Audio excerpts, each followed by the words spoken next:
Let's concentrate in this video just on ACAL because ACAL is critical to everything. It's critical to the setup. It's so fundamentally basic. If the ACAL isn't working right, there's no way to adjust the fields right, and you're just going to have a lot of trouble. So if you get the ACAL right, that's the fundamental building block for setting up the fields. So I wanted to show you this diagram that is in the manual. So the pitch field and the volume field processing is pretty much the same, pretty much identical. You have an antenna here and it's connected to a digital LC oscillator. And as your hand moves farther and closer to it, it changes the frequency of this oscillator a little bit. What comes out of the oscillator is a number that represents the frequency. It's heavily filtered to get rid of hum and things like that. And then it enters the summing stage right here. So what happens when you do an ACAL is the frequency, the instantaneous frequency, the current frequency is stored in this ACAL register. And that's the only time the number in this ACAL register changes, is when you do an ACAL. And then it comes out of there and it's summed into here, but you can see the main one, the instantaneous frequency, is negated, so it's actually subtracting this frequency from this frequency. So we're nulling this right now. We're making that the subtraction of them will be 0 because they're the same number right at ACAL. But then we're offsetting it with PCAL and VCAL. And then the rest of the gauntlet is linearization, offset, sensitivity, another offset. So there are different philosophies for auto-calibration.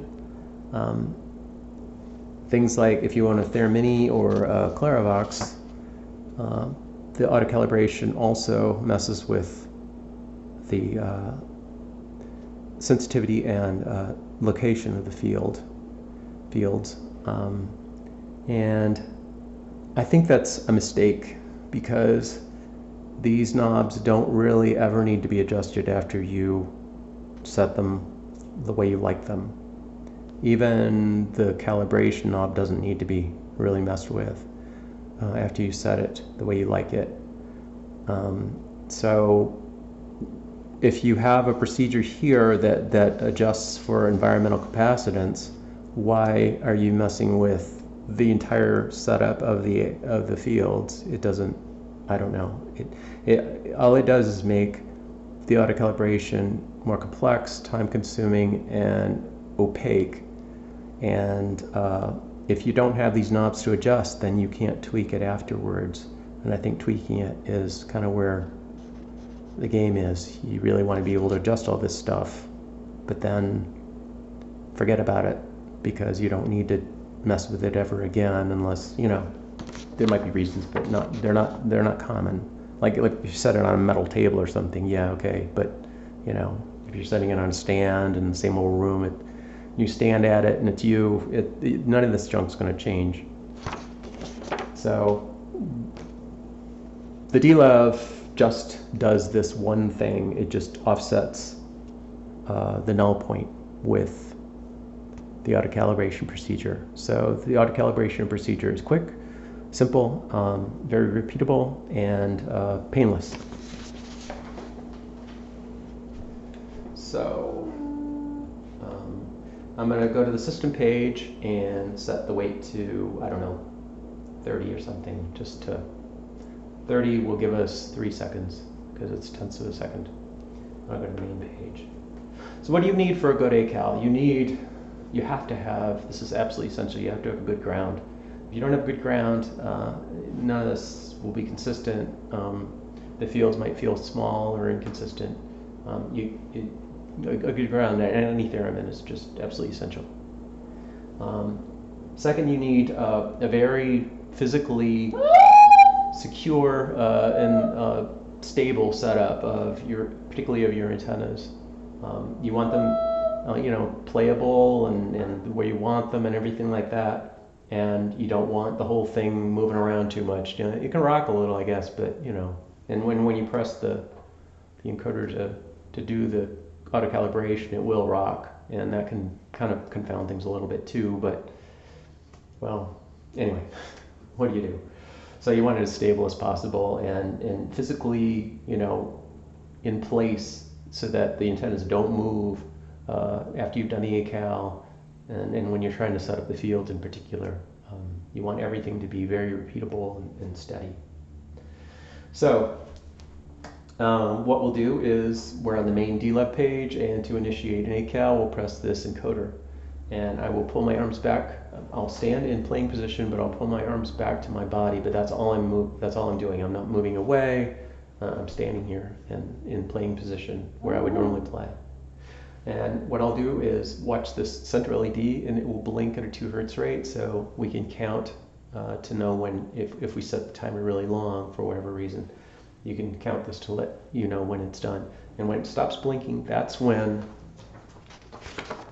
this number is stored in this register, and that happens on the pitch side and the volume side simultaneously. So I'll do it, I'll press this, and the ACAL is initiated when I press it, not when I release it. So, and you can do whatever you want until it's done. So you can move your arms around, or, you know, scratch your head or whatever, and then, like, as long as your arms are in position when you're when blinking stops, everything's cool. There's no averaging or anything. It's not paying any attention until the blinking stops. So one thing you'll notice when you do an ACAL is the display might jump at the end of the blinking. Like if I do this, like if I go, see at the end there, it jumped. Now that jumped, I don't know, maybe 2-3 half steps. Let me do it again. Now that one didn't change at all, so it shows how consistent the ACAL is. Do another one. See, if I move my body over here a little bit, well, I'm shaking the floor a lot, but do it again. Well, that's pretty good. Here, it'll jump. There. So, you know, if you see it like jump half an octave or something, you know that the ACAL that you just did is different than the ACAL that was in there. And it might be that you just powered it up, and the ACAL that it does automatically when it powers up is different than, you know, you might not have been standing at it when you powered it up or whatever, so that kind of explains it. Maybe time has gone by, the room temperature and humidity has changed, something like that. So those things can change the oscillator frequency. So, you know, you want to do an ACAL probably before you play in front of a bunch of people, or, you know, right before you start practicing, but it'll probably hang in there through you know, for a certain period of time and not drift too much. So I notice when I do an ACAL that I generally get the same octave number and around the same note value. And for me, that's like 3, and then like the C, D, E, somewhere around, you know, D, E, something like that. If I don't see those, then I kind of wonder if my ACAL was good. You can always do 2, 3. I always do 1. You know, if I see that number, then I know the ACAL was good. Yeah, that's good. Great. Changed a little bit. You know, you just tell by the jumping even, but the absolute value of the display will also tell you whether it was good or not. All right, so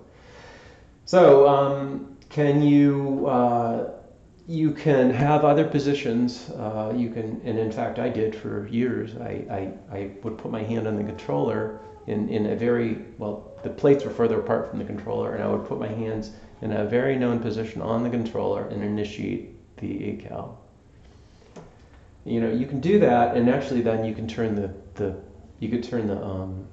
timer all the way down to 0, because, you know, you're not having to move your hands or anything, so you can make the ACAL actually faster.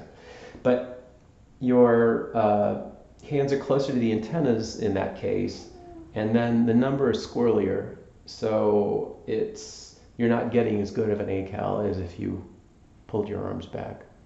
So that's why the timer's in there, and that's why we pull our arms back, because we get a better ACAL, and then you don't really have to mess with you don't have to tweak the PCAL at all after an ACAL.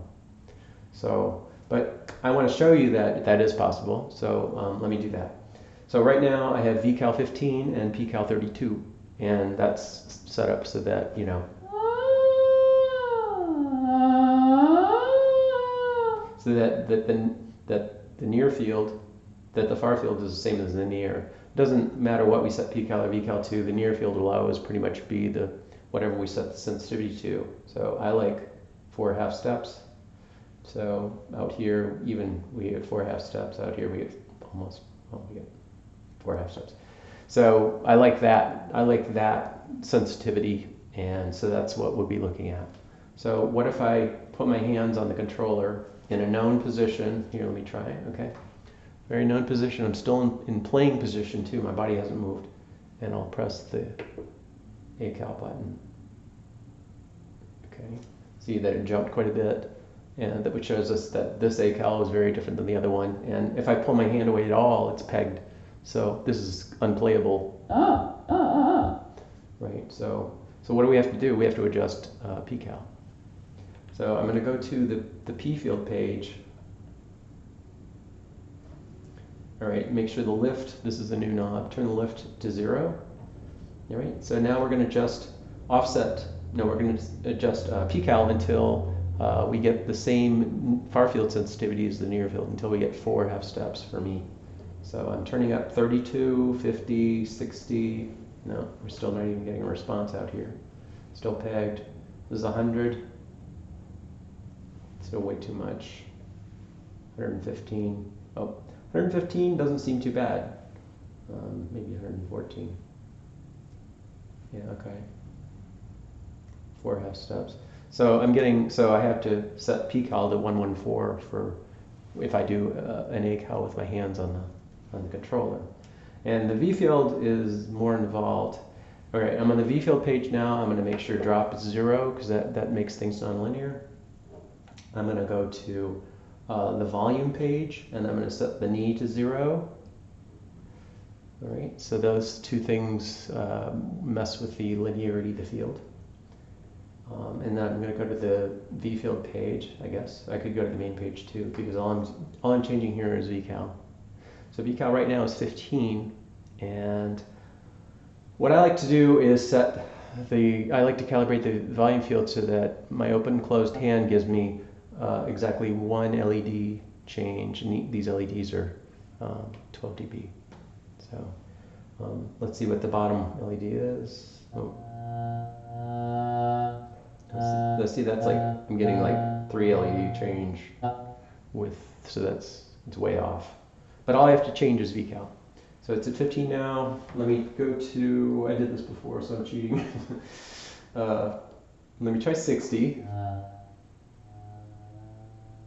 Nope, still too much. So I have to increase VCal. 70. Nope, still too much. 80.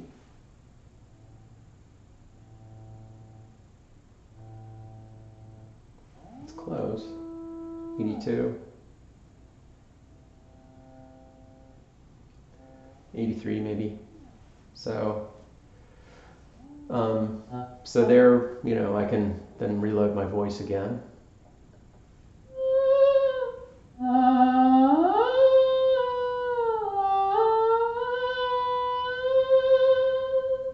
All right, so everything's cool. And then if we do an ACAL, oh yeah, I should set the drop also. I had it set to, I think, 4 or 8 or something. I don't use that much, but other people do. So we go back to the main page and we do an ACAL while we have our hands on the controller. And you see that it didn't really jump in frequency at all. So